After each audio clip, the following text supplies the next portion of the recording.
What's up, people? Welcome back to the show. I have special guest Ben Robertson on the podcast. Ben, welcome to the show. Hey, happy to be here. So, I always start off the interviews with my favorite question. Some people don't like it, but I love this question because it gives the audience a reason to stay tuned in. Why should people listen to you? Why should people listen to me? Yeah, that's a good question. I don't think there's anything super special about me, and I think in some regards that makes it why it might be interesting to listen just because I was a guy who always felt scared to quit his job. I always had dreams of like wanting to start my own business, but I never felt confident enough to do that. Mm. And over the last year, I left my job.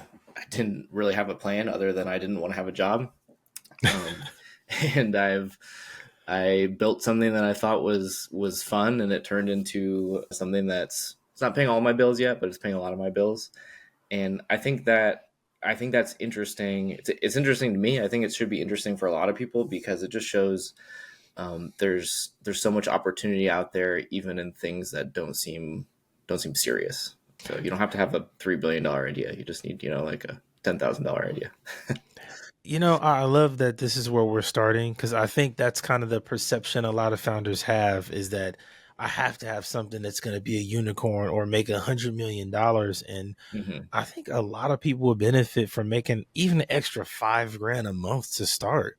Like Yeah. if you started a business and you made an extra 5 or 10 grand for 6 to 12 months, I think that would change a lot of people's lives dramatically. So like we always go to the extreme of success where sometimes that stepping stone of success could be what most people need.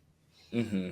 And those you learn so much on those stepping stones that like you can't just go straight to like the big thing without learning those lessons first. But the big thing is usually like the what's in the news and stuff. So that's what people think where they want to go.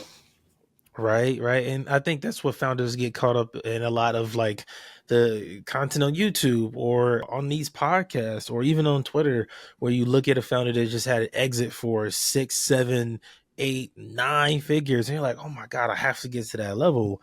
And it's kind of like a different level of FOMO. Like you feel Hmm. like you're not doing good enough because these people have already done what you want to do. But again, I think the perception of being a founder has to change and be about like, let me just improve my situation, my life first, and then I can go and change the world. Like, let me take those steps. Like instead of trying to just run the entire marathon in a day.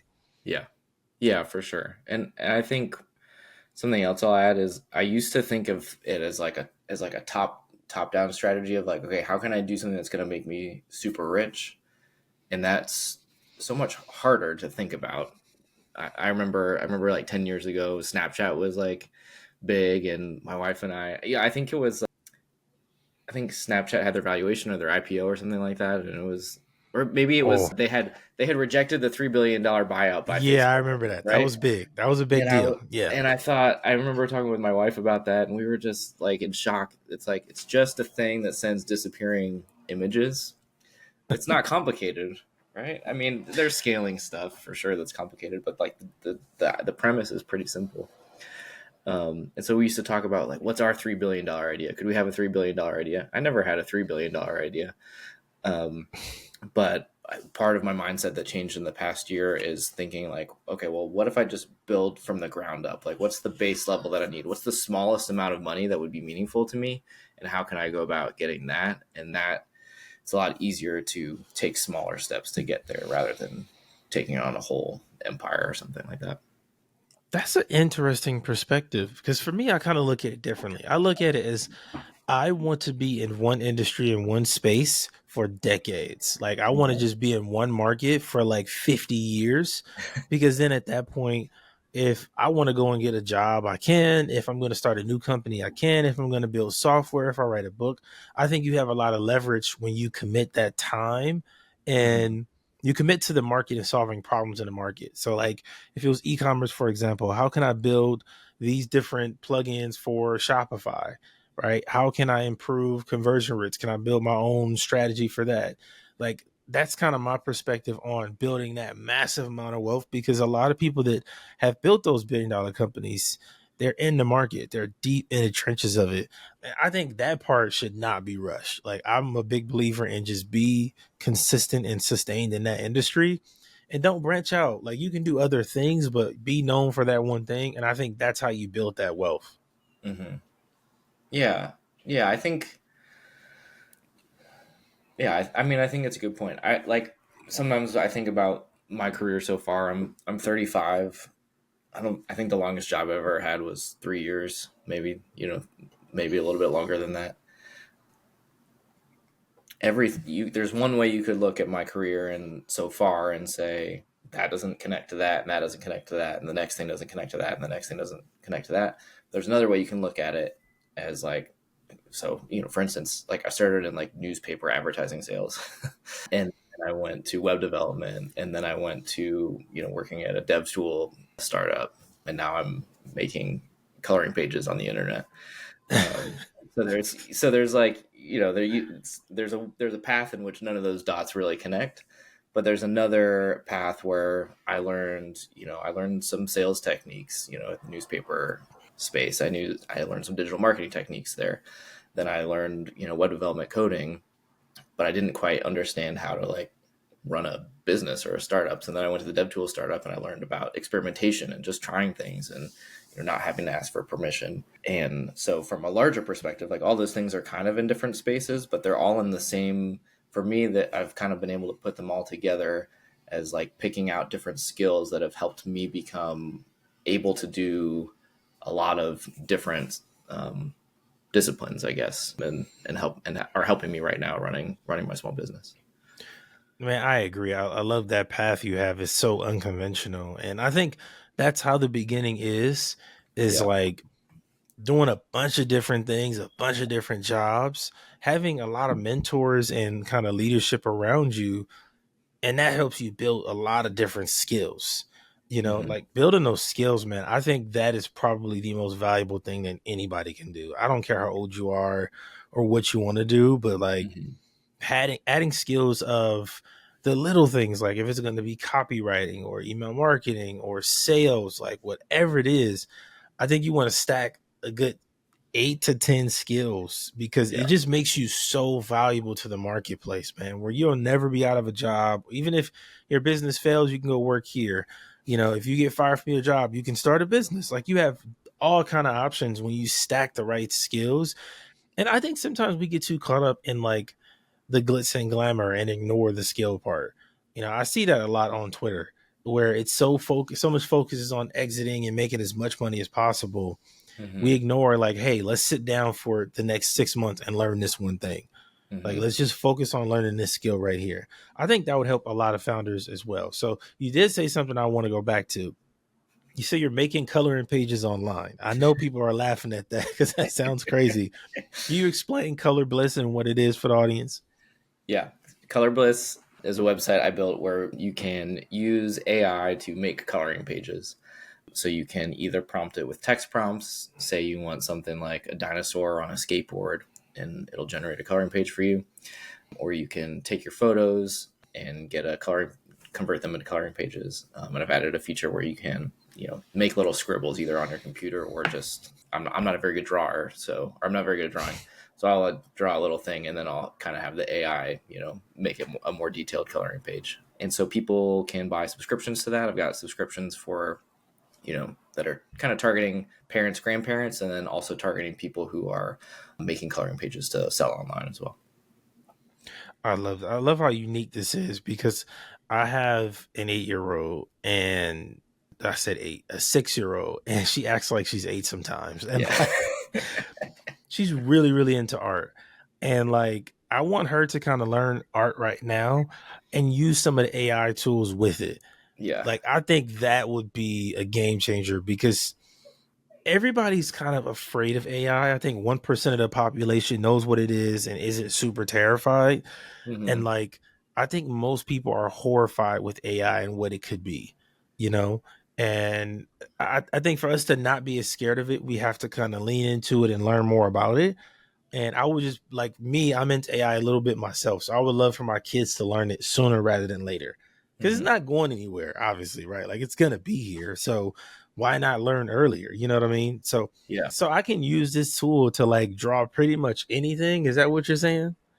Yeah, yeah, pretty much anything. So that was the the genesis of it for me. Was I have a 6-year-old son right now, but last year he really likes coloring, and so he'd want to find a coloring page, and he'd say, Dad, I really want this coloring page, and it'd be something really specific. It'd be like Spider-Man and a dinosaur, together in some specific location.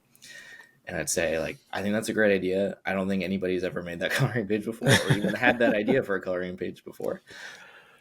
But what I realized about my kids, this next generation, I think they experience the internet as like as totally an everything machine, and so they don't have a concept of like, if it's in my brain, it must also be out there somewhere. That's his thinking. Like, if I could think of it, it must exist. And so we'd sit down, he'd type it in, Dad. I type it, into Google, and he just say, keep scrolling, keep scrolling. And I say, like, I know, it's like, hey, if it's not on the first page, like, it's not there. It's not. We're not gonna find it. And so after I quit my job last year, I was looking through my list of things, and I said, you know what, that would be a really fun project to take on. And so he helped me with it at the very beginning when I started prompting, trying to figure out the prompts and training the AI to figure out how to get a good coloring page output. I did some experimentation. Then I sat down with him. I said, hey, let's put in some ideas and see what we get and see what you think. How do these tigers look? How does that look? Um, and yeah, Wow. it's been super fun. Man, that is so cool to be able to have your own kid help you test the product. Like Yeah, that's really unique, man. I love that. I've done the same thing with new microphones where I have them just sit here and talk into it. I do the yeah, same thing. yeah. Yeah, I, So this I, is more of a B2C company, right? yeah. I'd say it's mostly B2C, and then there's a little bit of like the B to prosumer um, angle on it as well. So there are some people that are trying to make money with selling coloring books or coloring pages online, Yeah. and so I've got a little bit of a higher price point for that market. I love that diversity you have in a product. Do you think it's something where I always try to take this to the most complex level that I can personally think of when I hear these kind of products? Hmm. So if I wanted to make designs for my website, right? So, the graphics you see when you go to some of these websites, like they have five or six different versions and different colors, but it's like a theme around it. Is that something that I could use ColorBliss to make? Um, you could probably use ColorBliss to do that. I think there's probably other tools that would suit you better for that. Like, ours are very targeted towards coloring page output and coloring page sizing and formatting and that kind of thing. Um, but you could try. I mean, if you wanted to have a coloring page art on your site, you could definitely do it. Yeah, I love trying out stuff like that, man. I always try to think because I know my audience is full of founders, so I'm always thinking, how could this help the founders out there? So, since you've been building ColorBliss, you did mention in the beginning that it's been bringing in some revenue. Things are pretty consistent. So, what's the long term goal? Like, what's the big impact you want to have with this company? Yeah, I think it kind of goes back to what I was saying before, where I've kind of flipped my script for how I think about money a little bit, at least at this stage in my life, where I used to try to think of like, how do I get this big chunk of money. And what that led me to before was like, okay, I'll aggressively save. I want to make sure all my extra cash is going into investments and that kind of stuff to get me to that number. And how I've flipped things this year is trying to say, like, what's the least amount we can live on right now, and what's the easiest way for me, or what's the, maybe not easiest way, but what's the like most satisfying way that I could get that amount of money just right now. And so that's Color Bliss is an experiment in that for me, to see, can I do something that's really fun that I don't have to work that hard at, Hmm. that can still cover that amount of cover our living expenses, basically. Like, what's our base amount of living expenses, what's the least amount we can live on, and can I make something that will just cover that. And I'd say that's kind of my first step that I have tried to take on in this year. That is such a unique perspective because every person I talk to that's, I will say, but that's under 50 maybe, their focus is on making more, doing more. And you're kind of like, I want to sustain this to see what this would be like. I love that kind of mindset you have because it seems like it's probably super relaxing to just be like, all right, well, I made this much. I'm gonna just sit back. Let me just relax now. Like, I kind of like that. The thought of that sounds fun. Yeah, I mean, I have 3 kids, so my oldest is 6. So our life, I mean, the day-to-day life is pretty stressful with 3 kids, no matter Yeah. no matter what you got going on elsewhere. And when I was working full time, it was really stressful. I do a lot of meetings and stuff, and most of the time I spent with the kids was like either at bedtime or right before they're going to school or something, just transition Yeah. times. And it's that time is super stressful to be around the kids. It's stressful for them, stressful for me. And so I felt like I didn't get the quality time with my children that I wanted, or with my family that I wanted. And I was making a lot of money, but it just wasn't worth it. I just realized, I just kind of realized it wasn't. It's like, what's the point of making this money and stocking it away for later when this time that I have right now at this stage of my life and the stage of my life my kids are at. Like, this is the most limited resource I have, and trying to. Man, that is, it's something that I hear like, the talking heads, the gurus and stuff, they talk about it, Mhm, but I rarely meet people that are actually living it, where it's mhm, like, yeah, this is how I set my life up so I can spend more time with my kids. Like, I hear it all the time. It's kind of annoying, to be honest, because I know that it's not, I know for most of it's not true. Like, I know that if we had a meeting right now and I was going to buy something from you, whatever your product is, or I wanted to become a client, you would take that meeting. You wouldn't say, no, I have to spend time with my kids. mhm. So it is interesting to meet somebody that's actually living that life because, again, I just think it's something it's kind of become glorified, I would say, in the past 2 or 3 years, but I rarely see it executed. Like, people look at me crazy when I say that because I do have 3-year-old as well. And so, like, from every day from pretty much 4 to 7 is their time. Whatever we're doing, whatever it is, I give them that time. I'm not trying to work like every single day. And again, being a founder that does that, I know a lot of founders don't prioritize family in that way. But I actually think that we should because, like you said, man, we cannot get this time back and we can build all the products and stuff later. Yeah, and I think what people talk about, like a scarcity mindset and that kind of thing. I think sometimes that language is not helpful, but I do think, and it's complicated to just say, yeah, just like abandon a scarcity mindset. Scarcity mindset. It's like, don't have that. It's like, well, but like time is limited, money is limited. It feels that way. But I do think we're living in a time when there's so many ideas and there's so many opportunities. I really do think that there's more opportunities than any of us can really imagine that there are. Yeah. Um, and we are kind of beholden to this. Like, we've all absorbed this way of working and being in the world that is totally engulfed by work. Like, we can't imagine, like most people I talk to, like, they can't imagine not working 40 hours a week. What do you do with your time? Why would you do that less? Why would you want to spend that time with your kids? Sometimes people say. And it's not like every day for me is like, oh, we're just like so happy, like, I mean, it's stressful. It's kids, like, there's big feelings every day. I have big feelings. It's not like we're this like peaceful adventure family that's having fun all the time. We're just living a regular life, but spending a lot of time together and developing those relationships. And I want to pass on to my kids the idea that life is not all about work, and that's not the only thing. And maybe it doesn't even have to be the primary thing. Like, making money might not have to be the main thing that you do. Yeah, and I think AI is going to be a part of that transition for humans to where every person doesn't have to work as hard. Like, I think in the beginning it'll be terrifying. It's going to be difficult because it's a big transition. For the first 20 years, it's like, oh my God, it's coming to take our jobs.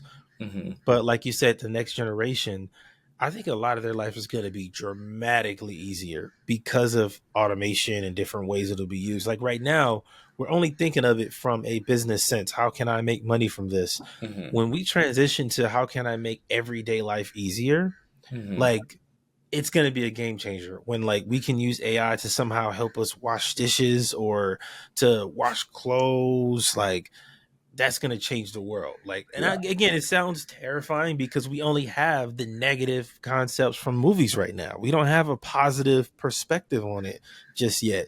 But I do think that's where we're going to get to, because the reality is 95% of the world is living in that space of I have to work and I have to work, I have to work nonstop. So I think the focus eventually is going to shift to making life easier for everybody, to where like working isn't the only thing that we're thinking about that's on our minds all the time. Like that change is definitely happening.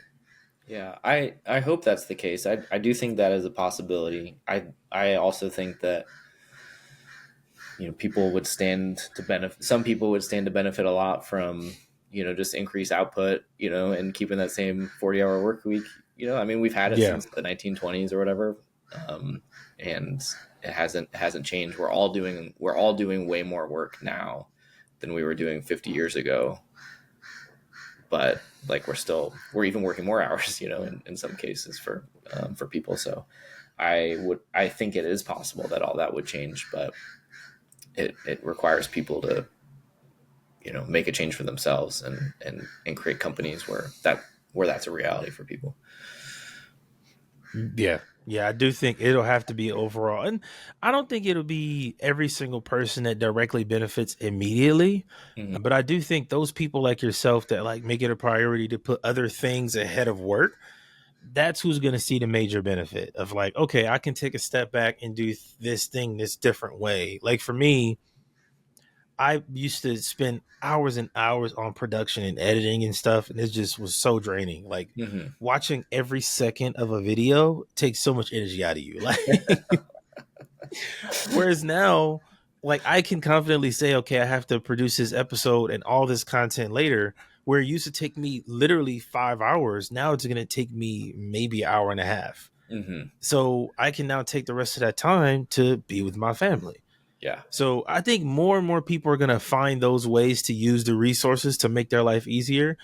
But I always believe, like I have family members like this. Some people just need to go to a job and have a boss, work their 40 hours because they're not built for the discipline side of like all of like just everything that comes with entrepreneurship. It's Yeah. a real mindset thing, man. Just And you got to knowing be what do I disciplined. do today. Yeah. Yeah, exactly. Yeah. Some people need that direction. They just Yeah. need that guidance. And it's nothing wrong with it. So, man, this is a really interesting conversation outside of business to kind of give founders a different perspective on life. I love content like this though, because it's just variations for the show. I love that where it's not just here's how you can market your product. Like that stuff gets boring to be honest. Like it's kind of redundant. Man, so should people follow you on Twitter? Where should people connect with you? Yeah, I'm on Twitter. I'm Ben Robertson IO on Twitter. That's probably where I'm most active right now. Yeah, I had plans to have a newsletter when I last year, and I think I've sent out three three things since September. So Twitter is the best way. It's the easiest way for me to get stuff out.